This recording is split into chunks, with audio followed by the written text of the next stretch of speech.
Hi everyone, this is Soumya Sharma and I welcome you all on Botany Wala channel. I have already uploaded a short introductory video, and in this video I'm going to talk about the 5 simplest rules to start a preparation for CSIR NET and how to prepare for CSIR NET. So without wasting any time, let's begin the video. Rule number 1. Filter your syllabus. First of all, you don't have to complete the 100% of the syllabus. 100% syllabस करना बहुत ही ज़्यादा difficult है और आपको क्या करना है, आपको अपनी फेवरेट यूनिट्स को उठाना है. सबसे पहले आपको ऐसी 8 से 9 यूनिट्स को देखना है, उनको टिक मार्क करके रख देना है कि आपको कौन कौन सी यूनिट्स को पढ़ना है. तो target only 8 to 9 units.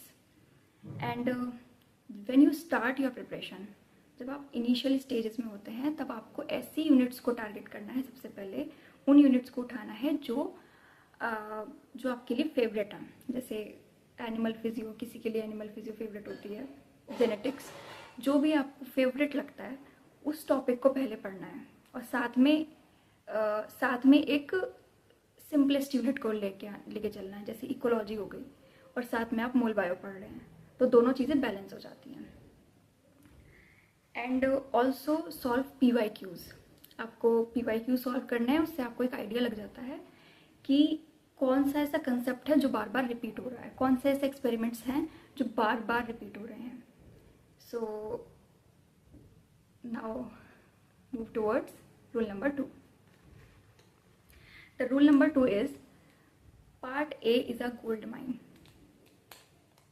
Part A बहुत से लोग छोड़ देते हैं. बहुत से बच्चे ऐसे होते हैं जो पार्ट ए को अटेम्प्ट ही नहीं करते हैं या फिर उसके लिए प्रिपेयर नहीं करते हैं. तो you have to practice for part A at least 1 month before your exam. 1 महीने पहले से आपको डेली 30 मिनट्स आपको प्रैक्टिस करनी है पार्ट ए के लिए. और एटलीस्ट आपको 1 महीने पहले तो ये शुरू कर ही देना है. बाकी क्योंकि अगर आप देखें कि पार्ट ए में आपको काफ़ी अच्छा स्कोर आपका यहाँ पे बैलेंस हो जाएगा अगर आप पार्ट ए काफ़ी अच्छे से अटेम्प्ट करते हैं. Now move towards rule number 3. The rule number 3 is active recalling. What is active recalling? आपने कंसेप्ट पढ़ लिया, आपने लेक्चर्स अटेंड किए, आपने नोट्स बना लिए, और उसके बाद आपको क्या करना है, आपको 1 घंटे बाद, 2 घंटे बाद, जब भी आपको टाइम मिलता है, आपको रिकॉल करना है. अब रिकॉल कैसे करना है? सिर्फ रिवाइज नहीं करना है, सिर्फ पढ़ना नहीं है.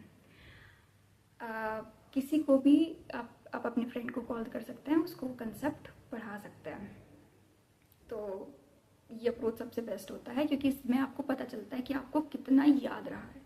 और अगर if you are not able to teach very well, तो आपको फिर से उस कंसेप्ट को दोबारा से पढ़ना है जब तक आपकी कमांड नहीं बैठ जाती है.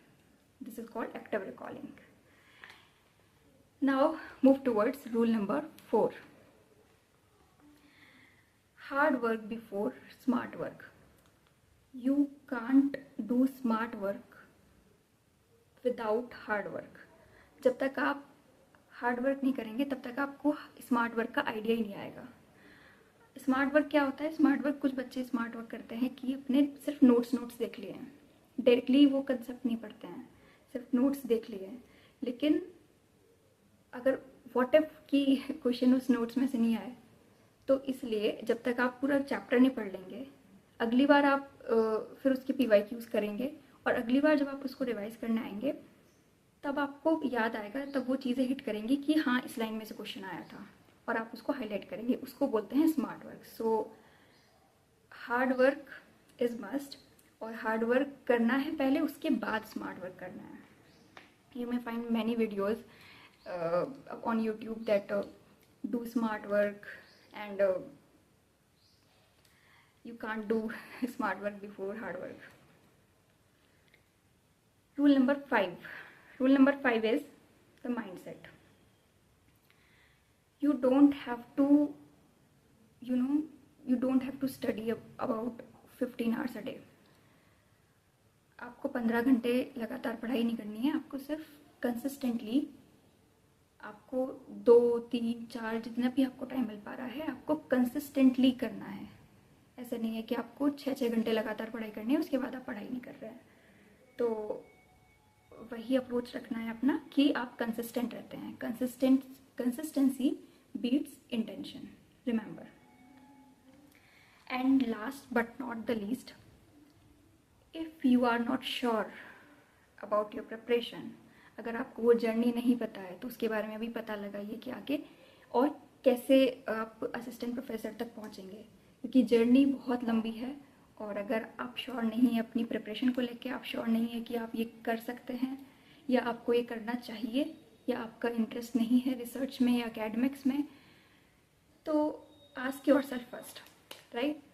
You should ask yourself that are you ready for the preparation, क्योंकि you have to invest your time.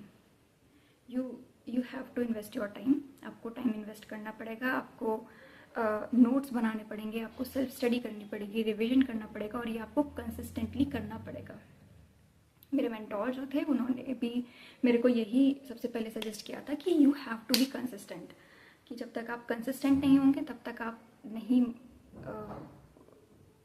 ये नहीं मान सकते हैं कि आपका एग्ज़ाम क्लियर होगा। पर अगर आप कंसिस्टेंट हैं तो आपका एग्ज़ाम ज़रूर क्लियर होगा। So that's all for today. I hope it will help you all in your CSIR NET preparation, and thanks for watching the video.